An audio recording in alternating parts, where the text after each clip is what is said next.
Perkenalkan, nama saya Sinaura Sedabutar dari kelas Kehutanan A dengan NPM 2314151011. Di sini saya akan mempresentasikan hasil PowerPoint yang sudah saya buat, yang saya ambil dari jurnal, yaitu yang pertama, berjudul Evolusi Paus dari Darat ke Laut, Philip the Gingerich. Studi tentang fosil paus yang ditampilkan di sini dimulai sejak awal mula paleontologi speculatione designata dal senso atau spekulasi sia-sia yang tidak dapat ditipu oleh akal dari Agostino Scilla 1670. Scilla berpendapat bahwa fosil yang membatu seperti gigi Squalodon yang dia ilustrasikan dari sebuah tufa di Malta bukanlah tipu muslihat Tuhan untuk menguji iman kita, melainkan objek yang layak untuk direnungkan. Dokter gigi tidak membantu Skilla membedakan paus dari ikan, namun menemukan fosil cetacea seperti yang akan kita lihat merupakan langkah awal menuju pemahaman posisi sistematis paus. Asal-usul cetacea yang telah lama diselimuti misteri memerlukan perhatian cermat dan observasi komparatif dari para penyelidik di banyak disiplin ilmu. Alasannya jelas, paus memang termasuk hewan seperti hewan yang paling aneh. Cetacea memiliki ciri-ciri mamalia namun hidup seperti ikan. Saat ini, paus bertemu dengan sepupu mamalia daratnya di tepi perairan yang mengalami banyak perubahan dalam karakteristik anatomi, fisiologis, dan perilaku sehingga sulit untuk membayangkan adanya hubungan yang jelas. Evolusi paus dari darat ke laut adalah salah satu transformasi makroevolusi yang besar dan transformasi yang kini terdapat banyak bukti fosil. Filogeni dari klasifikasi CT atau CTCA, tiga gagasan bersaing muncul saat kita meninjau sejarah gagasan tentang filogeni dan klasifikasi CT atau CTCA. Para penyelidik awal berpendapat yang pertama, paus secara morfologis sangat berbeda dari hewan lain dan kemungkinan mempunyai sejarah panjang kemandirian sejak zaman Mesozoikum. Yang kedua, paus memiliki beberapa ciri yang sama dan muncul paling dekat hubungannya dengan mamalia berkuku Kenozoikum, khususnya Artiodactyla atau sebagai alternatif.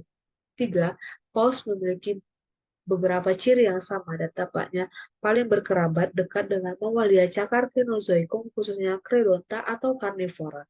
Salah satu bentuk sintetis yang muncul dari waktu ke waktu adalah kesimpulan bahwa mamalia berkuku dan mamalia bercakar berkerabat dekat secara filogenetik. Ide-ide ini saling berkait dalam pembangunan sampai pada tingkat yang tidak dapat dipaparkan secara sederhana. Beberapa teori dari beberapa ahli. Yang pertama, edisi ke-10 karya Carolus Linnaeus Sistema Alam 1758 diambil sebagai titik awal tata nama biologis formal. Di sini Linnaeus mengklasifikasikan mamalia dengan 8 ordo, dari primal hingga purba, dimulai dari primata teratas dan terus berlanjut hingga CT, yang mencontohkan adanya spiracula atau lubang tiup di atas kepala, sirip dada, ekor horizontal, dan tidak adanya cakar atau kuku untuk membedakan paus dari mamalia lain. Yang kedua, Henry de Blainville dalam Gervais 1836 mengambil pendekatan yang berbeda dan mengelompokkan cetacea dengan armadillo, aardvark, terenggiling, dan terenggiling sebagai edentes. Ernst Haeckel 1866 mengelompokkan cetacea termasuk sirene dengan ungulata, Perissodactyla, dan Artiodactyla sebagai ordo mamalia berplasenta Indeciduate. Yang ketiga, Frederick True 1908 menganggap Zeuglodon atau Archaeocetus tidak ada hubungannya dengan Cetacea dan Cetacea adalah cabang yang sangat purba yang tidak ada hubungannya dengan mamalia darat manapun yang diketahui. Representasi skematik Everhard Schlitzper 1936 tentang hubungan filogenetik Cetacea dengan mamalia lain dan hubungan dalam Cetacea. Fosil paus dan evolusi dari darat ke laut. Jika dipikir-pikir, sungguh mengejutkan bahwa pada tahun 1936, seorang ahli cetacea terkemuka seperti Everhard Schlitzper berhipotesis bahwa Mysticeti dan Odontoceti mempunyai asal-usul yang independen dari insektivora kapur. Mengejutkan melihat Remington Kellogg menulis sekali lagi pada tahun 1936 bahwa Archaeocetus adalah turunan jaminan dari suatu kelompok darah yang menjadi asal-muasal Mysticeti dan Odontoceti. Dan juga mengejutkan bahwa pembaca bahwa George Simpson berpikir pada tahun 1945 bahwa keberadaan paus di mamalia masih dipertanyakan dan bahkan tidak mungkin ditemukan dengan cara yang objektif. Banyak hal telah berubah dalam 70 tahun dalam pemahaman kita tentang hubungan genetik hewan hidup dan dalam dokumentasi kita tentang fosil perantara yang menghubungkan kelompok-kelompok makhluk hidup. Pemahaman kita tentang evolusi paus dari darat ke laut dimulai dengan uraian Protocetus Atafusolefras 1904. Tengkorak dan gigi primitif dari genus ini mendapatkan perhatian paling besar, tetapi spesimennya juga menyertakan sisa postcranial dan Valen menulis tentang Eocene tengah Fras Protocetus. Tengkorak Eosen Archaeoceti menggambarkan keragaman jenis makanan. Keterangan gambar yang A yaitu Pachycetus inasus dari awal Eosen tengah, yang B Ambulocetus tatans, yang C Remingtonocetus Andrewsipius solani, yang D Remingtonocetus harudensis, yang E Remingtonocetus dalanistes ahmedi, yang F Protocetus Artiocetus pavis, yang G Protocetus Glaviacetus razai, yang F. Protocetus rhodocetus casrani, yang I. Protocetus simus tarcracetus. Rekonstruksi Archaeoceta Pachycetus 48 juta tahun, Pachycetus atoki berdasarkan tulang postcranial terisolasi yang dijelaskan oleh Twesiden dan kawan-kawan 2001 dan Madar 2007. Rekonstruksi Protosidarchaeocete berumur 47 juta tahun, Mayacetus inuus berdasarkan kerangka lengkap yang dijelaskan oleh Gingerich et al. 2009, spesimen Universitas Mijisan, survei geologi Pakistan 3551. Kerangka laki-laki yang ditampilkan di sini memiliki panjang 2,6 meter. Rekonstruksi Archaeocete Basilosauride akhir Eosen berusia 37 juta tahun dan Ruton Atrox dari Wadi Alfitan di Mesir. Beberapa kerangka yang hampir lengkap telah diketahui dijelaskan oleh Uhen 2004. Kerangka di sini didasarkan pada spesimen Universitas Mijisan 101222 dan 101215. Fosil dan sintetis. Paus memang misterius pada awal sejarah ilmu pengetahuan kita. Hal ini terjadi karena paus sangat berbeda dari hewan lain. Karena paus sangat berbeda bahkan dari mamalia lain, di mana mereka kini diakui sebagai bagiannya. Paus telah berubah dari ikan karena hidup di laut menjadi mamalia karena mereka menghidupi udara, memiliki bulu, dan yang paling penting menyusui anak-anaknya dengan kelenjar susu khusus. Setelah paus akhirnya diakui sebagai mamalia oleh Linnaeus pada tahun 1758, maka kontroversi beralih ke apakah mereka berkerabat dengan Artiodactyla herbivora di satu sisi atau berkerabat dengan Creodonta carnivora dan Carnivora awal di sisi lain.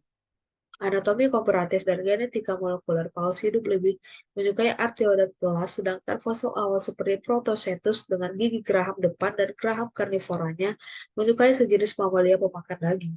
Paus saat ini adalah hewan planktivora, pemakan daging, dan karnivora, dan pola makan paus modern juga mempengaruhi pemahaman kita tentang kemungkinan nenek moyang mereka. Asal-usul dan evolusi paus dalam waktu geologi dan konteks lingkungan. Masa transisi besar pada awal Eosen, awal Oligosen ditunjukkan dengan garis berarser. Pola mozaik perubahan karakteristik anatomi, fisiologis, dan perilaku selama transisi dari Artiodactyla awal yang hidup di darat ke Cetacea laut modern. Evolusi paus adalah makroevolusi menurut definisi apapun dengan asal-usul di satu zona adaptif di darat dan selanjutnya diverifikasi di zona adaptif berbeda yaitu laut. Kerangka fosil memungkinkan kita menelusuri tahapan terjadinya transisi ini, melewati waktu, melalui Eosen, melangkah melintasi angkasa dari darat, ke sungai, ke laut, dan menjalani pola makan dan nutrisi mulai dari tumbuhan, ikan, dan pada akhirnya di beberapa odoncetes menjadi daging atau dicetes menjadi zooplankton. Paus adalah contoh menarik dari evolusi, transisi evolusioner, dan transformasi evolusioner sepanjang waktu seperti yang diharapkan dapat ditemukan oleh siapapun dalam catatan fosil. Fosil mendokumentasikan tahap peralihan yang penting dalam sejarah ini, namun akan selalu ada ruang untuk lebih banyak tahap peralihan di masa depan. Terima kasih. Selanjutnya, saya akan mempresentasikan uh, dengan Judul jenis keanekaragaman dan kemelimpahan Macrozoobenthos di Sungai Wangi, Desa Banua Rantau, Kecamatan Banua Lawas, yaitu dengan daftar isi yang pertama Macrozoobenthos, yang kedua ekosistem Macrozoobenthos, yang ketiga metode, yang keempat hasil, yang kelima kesimpulan, dan yang terakhir ada daftar pustaka. Macrozoobenthos merupakan hewan yang hidup di dasar perairan, baik air laut maupun air tawar. Kelompok hewan yang termasuk dalam golongan ini yakni hewan yang hanya dapat dilihat dengan mata telanjang. Macrozoobenthos juga merupakan hewan melata, menetap, menempel, memendam, dan meliang di dasar perairan. Ekosistem Macrozoobenthos. Ekosistem air tawar merupakan ekosistem air yang relatif kecil di muka bumi jika dibandingkan dengan ekosistem darat dan laut. Ekosistem air tawar secara umum dapat dibagi dua, yaitu perairan lentik atau perairan tenang, misalnya danau, rawa, waduk, dan sebagainya, serta perairan lotik atau perairan berarus, misalnya sungai. Sungai merupakan suatu bentuk ekosistem akuatik yang mempunyai peran penting dalam hidrologi dan berfungsi sebagai daerah tangkapan air bagi daerah di sekitar. Sehingga kondisi suatu sungai sangat dipengaruhi oleh karakteristik yang dimiliki oleh lingkungan. Ekosistem Macrozoobenthos, perairan sungai mempunyai komponen biotik dan abiotik yang saling berinteraksi membentuk ekosistem yang saling mempengaruhi. Salah satu hewan yang hidup di dasar perairan ataupun air tawar adalah Macrozoobenthos. Komposisi maupun kelimpahan Macrozoobenthos bergantung pada toleransi atau sensitivitasnya terhadap perubahan kualitas habitat dengan cara penyesuaian diri dari struktur komunitas. Faktor keberadaan Macrozoobenthos yaitu yang pertama faktor kimia lingkungan perairan, yang kedua penetrasi cahaya berpengaruh terhadap suhu air, yang ketiga kandungan ion hidrogen atau pH, yang keempat oksigen terlarut atau DO, dan yang terakhir kebutuhan oksigen kimia atau COD. Metode. Jenis penelitian ini adalah merupakan penelitian deskriptif dengan teknik pengambilan sampel secara observasi. Teknik observasi yang dilakukan adalah terjun ke lapangan dalam pengamatan dan pengambilan sampel aliran Sungai Wangi. Sungai yang lebarnya kurang lebih 20 meter dibagi ke dalam 20 titik pengamatan. Pengambilan sampel dimulai dari jarak 2 meter dari tepi sungai. Data hasil pengamatan dianalisis secara deskriptif dan diperhitungkan dengan urutan sebagai berikut, mengidentifikasi setiap jenis Macrozoobenthos yang ditemukan menggunakan literatur yang relevan. Kemudian rumus untuk mengetahui keberagaman Macrozoobenthos digunakan indeks keberagaman dari Shannon-Wiener atau H-Akson dengan rumus H sama dengan min sigma PI ulang PI, di mana PI yaitu NI per N1. H-Akson yaitu indeks keanekaragaman Shannon-Wiener. NI yaitu banyaknya individu atau spesies ke I. N adalah jumlah total individu. Berdasarkan penelitian Macrozoobenthos di Sungai Wangi, Desa Banua Rantau, Kecamatan Banua Lawas, diperoleh jenis Macrozoobenthos pada masing-masing daerah penelitian. Data tersebut dapat dilihat pada tabel 1 berikut. Data kemelimpahan Macrozoobenthos pada masing-masing daerah penelitian dapat dilihat pada tabel 2 berikut, yaitu Gumpidae Ichthyogompus decoratus, ada Atidiae, Paratia porphyrostris, dan Viviaparidae atau Bellamnia japonica, Libellulidae atau Orthentrum sabina, Tubificudae atau Tubivex sp, Poricidae atau Agraptocoryxa eurinome, Disticidae atau Cibister fimbriolatus, Nepidae atau Ranatra fusca, dan Colcipidae atau Libella lineata. Pengukuran parameter lingkungan untuk mengetahui pengaruhnya terhadap keberadaan Macrozoobenthos di perairan. Hasil pengukuran parameter lingkungan yang dilakukan pada daerah pengamatan yaitu suhu air dalam derajat Celcius sekitar 20,01 sampai 24,05, kecerahan air atau sentimeter 37 sampai 39, kedalaman air dalam meter 0,8 sampai 10, kadar oksigen air atau ppm 16,05 sampai 18,04, pH air 5,04 sampai 8,06. Yang keenam ada kecepatan arus dalam meter per second yaitu 21,63 sampai 27,69. Yang ketujuh substrat dasar yaitu lumpur bercampur sampah. Sungai Wangi mempunyai peranan yang sangat penting bagi penduduk sekitar untuk memenuhi kebutuhan sehari-hari seperti mencuci, memasak, mandi, bertani, beternak, mencari ikan, dan bahkan sebagai tempat industri-industri kecil pembuatan perahu, serta menjadi dermaga tempat sandarnya perahu. Kebiasaan khas masyarakat menangkap ikan dengan cara membom atau memberi racun di sungai akan sangat berpengaruh terhadap ekosistem. Salah satunya adalah keberagaman makrozoontos di kawasan tersebut. Dilihat dari hasil penelitian Macrozoobenthus yang ditemukan pada daerah pengamatan, jenis-jenis Macrozoobenthus memiliki kelimpahan yang tidak merata pada masing-masing jenis. Maka dapat dikatakan bahwa Macrozoobenthus terdapat di Sungai Wangi, Desa Banua Rantau, Kecamatan Banua Lawas memiliki keanekaragaman jenis yang sedang. Dari hasil pengukuran parameter lingkungan yang dilakukan di Sungai Wangi, Desa Banua Rantau, Kecamatan Banua Lawas, menunjukkan hasil pengukuran yang parameter lingkungan yang kurang mendukung yang berpengaruh terhadap makrozobentos yang ditemukan. Hal tersebut dapat dilihat dari keberagaman dan kelimpahan jenis makrozobentos yang kurang melimpah. Hal ini menunjukkan pengaruh lingkungan yang baik dan faktor yang kurang mendukung adaptasi dan perkembangannya. Struktur komunitas makrozobentos dipengaruhi beberapa faktor lingkungan seperti faktor abiotik. Faktor abiotik yakni seperti faktor lingkungan yang mempengaruhi makrozobentos seperti faktor kimia, perairan, di antaranya suhu air, kecerahan air, dan kedalaman air. Sedangkan sifat kimia air seperti oksigen terlarut dan pH. Berdasarkan hasil pengamatan dan analisis data dapat disimpulkan bahwa jenis-jenis makrozobentos di Sungai Wangi, Desa Banua Rantau, pada daerah penelitian ditemukan 9 jenis makrozobentos dan termasuk dalam 9 familia, yakni Gompidae dalam famili Ictinogopus decoratus, yang kedua Atidiae, Paratia curvirostris, yang ketiga Viviparidae, Belania javanica, yang keempat Libellulidae, Orthotetrum sabina, yang kelima ada Tumficodae atau Tubifax sp, yang keenam ada Coricidae atau Agraptocorixa eurydiumae, yang ketujuh ada Disticidae atau Sinister Fimbriolatus, yang kedelapan ada Nepidae atau Ranatra fusca, dan yang kesembilan ada Solosipidae atau Libelago lineata. Berikut daftar pustaka. Selanjutnya saya akan menjelaskan tentang bakteri Lactobacillus spp dan peranannya bagi kehidupan. Daftar isi yang pertama ada pendahuluan, metode penelitian, hasil dan pembahasan, dan yang terakhir ada kesimpulan.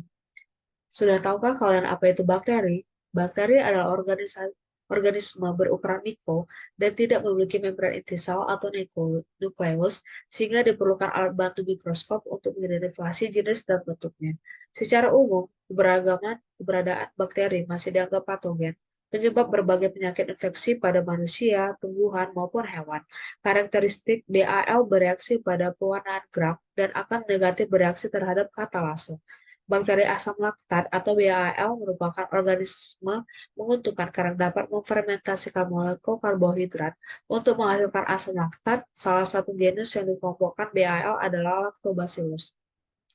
Beberapa jenis BAL yang terdapat di saluran pencernaan yaitu yang pertama Lactobacillus crispatu, yang kedua Lactobacillus luminis, yang ketiga ada Lactobacillus johnsoni, yang keempat Bifidobacterium bifidum, yang kelima ada Bifidobacterium adolescentris salivarius, dan keenam ada Bifidobacterium longum. Serta yang ketujuh adalah Lactobacillus vitulinus, terus ada Bifidobacterium infanis, yang kesembilan ada Lactobacillus reuteri, yang ke-10 adalah Lactobacillus acidophilus, dan yang terakhir ada Lactobacillus gasseri. Lactobacillus umumnya flora normal berperan sebagai agen probiotik yang berfungsi menghambat pertumbuhan bakteri patogen dan juga berfungsi untuk imunitas atau kekebalan tubuh. Lactobacillus dikenal sebagai yang bermanfaat pada bidang kesehatan dan makanan sehingga banyak diaplikasikan dengan sebagai pengawet minuman maupun makanan. Salah satu manfaat lain dari Lactobacillus dalam bentuk minuman probiotik yaitu untuk kesehatan. Produk makanan fermentasi, susu, buah-buahan, daging, dan olahan ikan banyak mengandung bakteri Lactobacillus. Ada banyak jenis Lactobacillus seperti Albulgarisus dan L. plantarum yang diaplikasikan sebagai pembuatan minuman probiotik menggunakan metode fermentasi seperti minuman probiotik dari sari buah pepaya atau sayuran dan jenis buahan lainnya. Proses fermentasi bantuan dari bakteri asam laktat atau BAL dapat menghasilkan produk yang bermanfaat untuk mencegah pertumbuhan mikroba patogen yang merugikan bagi tubuh. Selain itu juga dapat membicarakan laktosa susu menjadi senyawa yang sederhana, dapat meningkatkan nilai gizi yang lebih tinggi dibandingkan dengan bahan asalnya, sehingga dapat dengan mudah dicerna oleh tubuh. Penggunaan bakteri asam laktat juga dapat menambah beberapa vitamin seperti vitamin B12, provitamin A, dan riboflavin. Fungsi, apa sih fungsinya lactobacillus? Yang pertama yaitu membantu pembentukan antibodi yang hubungannya dengan IgA sehingga mencegah bakteri patogen tubuh. Yang kedua dapat memulihkan kondisi keseimbangan usus setelah diberikan antibiotik. Yang ketiga kemoterapi. Yang keempat dapat mencegah infeksi saluran kemih. Dan yang kelima pembentukan gas akibat proses enzimatis atau pembusukan. Metode penelitian. Konvensional literatur review merupakan metode yang diadopsi pada penelitian partikel ini. Literatur literatur dicari menggunakan Prometheus, Google Scholar, ABC, ABSCO, dan Science Direct sebagaimana yang disarankan oleh McViral. Jenis peranan Lactobacillus spp yaitu Lactobacillus acidophilus, manfaatnya anti diare dan dapat meningkatkan sistem imun. Yang kedua adalah Lactobacillus rhamnosus, dapat mencegah diare dan menurunkan resiko infeksi saluran pencernaan. Yang ketiga, Lactobacillus casei memecah limbah di dalam tubuh sehingga dapat membantu penyerapan vitamin dan mineral. Yang keempat, Lactobacillus reuteri meningkatkan sistem kekebalan tubuh dan dapat membantu memperkuat dinding usus. Yang kelima, Lactobacillus plantarum, salah satu bakteri jenis asam laktat yang bersifat ramah lingkungan karena bukan patogenik dan mampu menghambat pertumbuhan bakteri patogen. Yang keenam, Lactobacillus gasseri memecah limbah tubuh sehingga membantu pencernaan bakteri dan mineral. Yang ketujuh adalah Lactobacillus delbrueckii subs sp bulgaricus berperan dalam pembentukan yogurt. Lactobacillus parapacei meningkatkan daya tahan tubuh, anti peradangan, dan menjaga pencernaan lebih baik dan mengurangi keaktifan bakteri berbahaya. Yang kesembilan adalah Lactobacillus fermentum memiliki ketahanan alami terhadap antibiotik dan kemoterapi tertentu. Yang ketujuh adalah Lactobacillus helveticus, bakteri penghasil asam laktat berbentuk batang. Yang ke-11 adalah Lactobacillus crispatus, bakteri spesies biota mikro menguntungkan yang menghasilkan hidrogen peroksida yang terletak di vagina melalui keputihan dan saluran pencernaan vertebrata. Yang ke-12, Lactobacillus salivarius merupakan spesies bakteri probiotik yang telah ditemukan pada saluran pencernaan dan mengerahkan berbagai sifat terapeutik termasuk penekanan bakteri patogen. Yang ke-13 adalah Lactobacillus vivax berperan dalam proses pembuatan asinan buah-buahan dan sayuran. Lactobacillus johnsoni mempunyai peran penting pada sistem pencernaan bayi. Lactobacillus sakei bakteri mampu memproduksi berbagai macam senyawa antimikroba seperti asam organik, bakteriosin, sehingga dapat menghambat pertumbuhan bakteri patogen. Ke-16, Lactobacillus innes berbentuk batang gram positif yang menghuni normal saluran reproduksi bawah pada wanita sehat. Ke-17, Lactobacillus sanfrancisensis, bakteri asam laktat yang melalui produksi membantu memberikan rasa khas pada roti.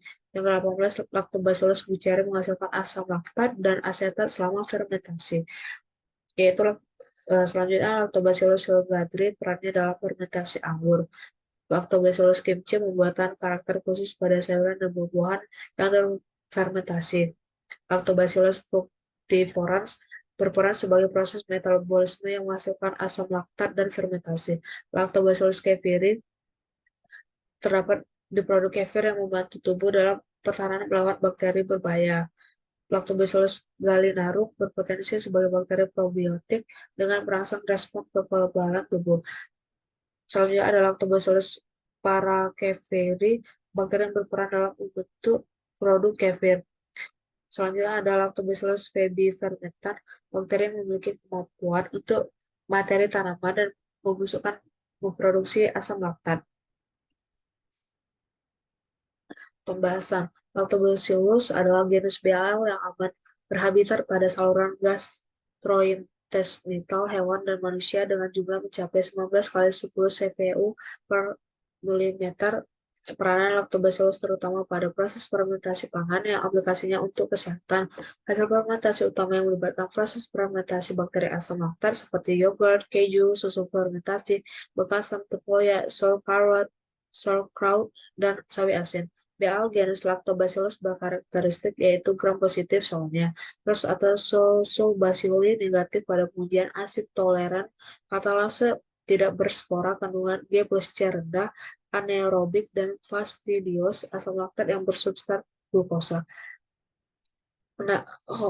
Menambahkan ciri morfologi yaitu koloni berwarna putih susu atau krim bulat, selnya batang dan tetap dengan ukuran 0,5 sampai 1,2 kali 10,0 sampai 10,0 mikrometer, suhu 30 sampai 37 derajat Celcius, gram positif, non motul 7%, beberapa BL bersifat mikroaerofilik bertahan hidup pada suhu optimum yaitu katalase negatif dengan kadar pada NaCl3 atau vakuatif anaerob, bentuk koloni MTR cembung dan buram atau omakoen.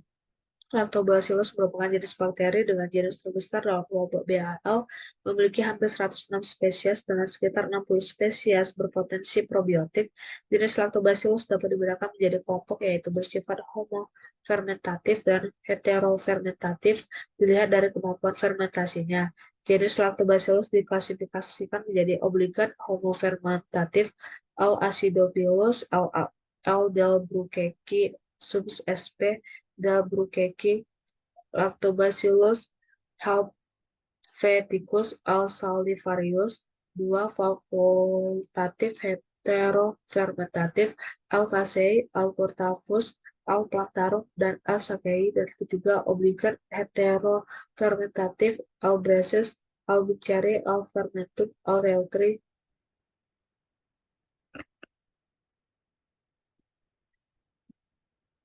Genus Lactobacillus umumnya diaplikasikan pada proses fermentasi yaitu pengawatan makanan.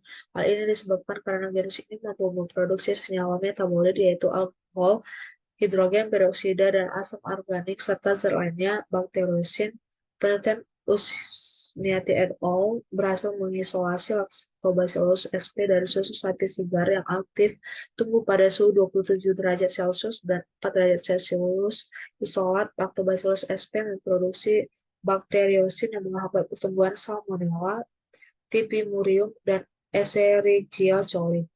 Beberapa bakteri yang memiliki manfaat baik dari bakteri jenis Lactobacillus adalah bakteri Lactobacillus acidophilus. L-acidophilus bersifat gram positif, basal, non-motile, dan non-spora, mampu bertahan pada pH asam di bawah pH 4. Pada sistem digestoria berfungsi merangsang kekebalan tubuh yang ditandai dengan peningkatan nilai titer antibodi, indeks fagostik, serta jumlah leukosit, limfosit, neutrofil. Namun L-acidophilus dapat juga bersifat negatif yaitu penyebab karies karena asidogenik dan asidurik, hidup pada suasana asam sehingga struktur gigi menjadi rusak akibat fermentasi bakteri. Hasil fermentasi penelitian ini menunjukkan bahwa banyak ditemukannya bakteri asam laktat dari jenis Lactobacillus yang memiliki banyak peran yang menguntungkan untuk manusia di kehidupan sehari-hari. Kesimpulannya, berdasarkan literatur review yang dilakukan penelitian ini, BAL jenis Lactobacillus telah digunakan sebagai probiotik dengan jumlah spesies potensial untuk probiotik sebanyak 56 dari 106 spesies. Banyak manfaat yang dihasilkan dari fermentasi bakteri Lactobacillus, salah satunya adalah pemanfaatan di bidang pangan, baik berupa produk makanan, pengawet makanan, dan lain-lain. Hasil dari produk fermentasi bakteri Lactobacillus banyak bermanfaat untuk kesehatan. Berikut daftar pustakanya. Terima kasih. Yang terakhir tentang populasi dan habitat rusa timur atau Cervus timorensis. Daftar isi yang pertama ada pendahuluan, metode, yang ketiga hasil dan pembahasan, dan selanjutnya kesimpulan. Rusa timur atau Cervus timorensis merupakan salah satu sumber kekayaan satwa yang ada di Indonesia. Rusa terdiri dari 4 spesies endemik yaitu rusa sambar atau Cervus unicolor, rusa bawean atau Axis coli, rusa muncak atau Muntiacus muncak, dan rusa timur atau Cervus timorensis. Rusa timur merupakan jenis rusa tropis yang berasal dari Jawa. Banyak dijumpai di berbagai kepulauan di Indonesia, baik di habitat alaminya maupun di penanggaran. Rusa mempunyai manfaat ganda, terutama sebagai sumber pangan, objek pariwisata, di samping sebagai untuk ilmu pengetahuan dan pendidikan serta estetika. Rusa timur secara umum dapat hidup di hutan primer maupun sekunder, menyukai daerah dengan pohon-pohon rindang, mencari makan di areal terbuka seperti padang pengembalaan dan pinggiran sungai ataupun maupun rumpang hutan. Rusa dapat hidup sampai pada ketinggian 2.600 mdpl. Berdasarkan permasalahan yang ada yang telah diuraikan di atas, maka penulis berinsentif untuk melakukan penelitian dengan tujuan untuk mengetahui populasi dan habitat rusa timur atau Corvus timorensis di Desa Bangoi, Kecamatan Gula Barat, Kabupaten Serang bagian timur. Metode penelitian dilakukan di Desa Bangoi, Kecamatan Gula Barat, Kabupaten Serang bagian timur, Provinsi Maluku. Penelitian dilaksanakan pada bulan September sampai November 2017. Data dikumpulkan dengan melakukan pengamatan langsung di lapangan atau lokasi penelitian. Pengambilan data dilakukan secara sensus dengan mencatat satwa yang ditemukan baik secara langsung maupun tidak langsung. Data untuk mengetahui kondisi habitat dianalisis secara deskriptif, kualitatif berdasarkan jumlah populasi dan kelimpahan populasi. Hasil dan pembahasan tabel 1 keadaan populasi rusa pada lokasi penelitian.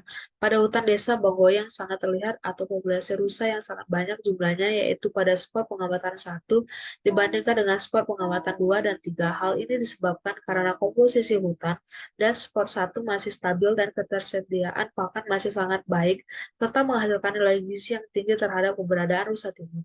Pada spot 2 dan spot 3 populasi rusa timur terlihat sedikit karena komposisi vegetasi tidak terlalu rapat, sehingga aktivitas berburu mudah dilakukan pada spot pengamatan 2 dan 3 yang menyebabkan populasi rusa berkurang.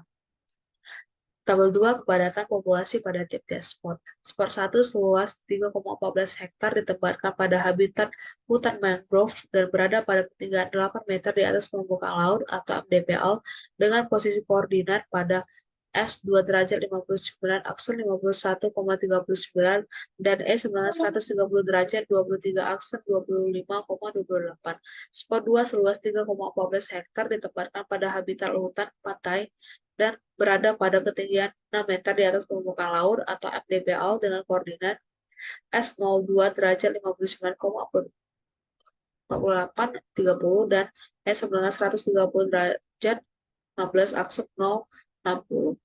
Spot 3 seluas 3,14 hektar ditempatkan pada habitat padang rumput dan berada pada ketinggian 14 meter di atas permukaan laut atau MDPL dengan koordinat S 93 derajat 2, aksen 22,48 dan E 130 derajat 16, aksen 31,75. Tabel 3 tipe habitat dan jenis tumbuhan pada lokasi penelitian. Diketahui jenis-jenis tumbuhan yang terdapat pada tiga tipe habitat dan hutan Desa Bangoi yang meliputi hutan mangrove, hutan pantai, dan padang rumput. Pada habitat hutan mangrove terdapat 6 jenis vegetasi dan dominasi oleh bakau. Terlihat juga pada habitat hutan pantai terdapat 9 jenis vegetasi dan didominasi oleh, sedangkan untuk habitat padang rumput terdapat 7 jenis tumbuhan bawah yang didominasi oleh alang-alang. Kesimpulannya, habitat yang digunakan rusa timur atau Cervus timorensis meliputi hutan mangrove, hutan pantai, dan padang rumput. Yang kedua, rusa timur atau Cervus timorensis mencukupi kebutuhan pakannya pada habitat hutan mangrove dan padang rumput, sedangkan untuk mencukupi kebutuhan hidupnya, rusa timur mengkonsumsi air sungai. Rusa timur Corvus Cervus timorensis mencukupi kebutuhan pakannya pada habitat hutan mangrove dan padang rumput. Sedangkan untuk mencukupi kebutuhan hidupnya, rusa timur mengkonsumsi air sungai dan pada tepian-tepian kubangan air yang ada di kawasan hutan mangrove, hutan pantai, dan kawasan padang rumput. Yang keempat, tempat-tempat yang digunakan sebagai tempat tidur adalah akar-akar mangrove di atas pesisir dekat pantai dan juga rumput alang-alang Imperata silindrica dekat daftar pustaka. Hanya itu yang dapat saya sampaikan. Mohon maaf jika ada kekurangan dan kesalahan. Terima kasih.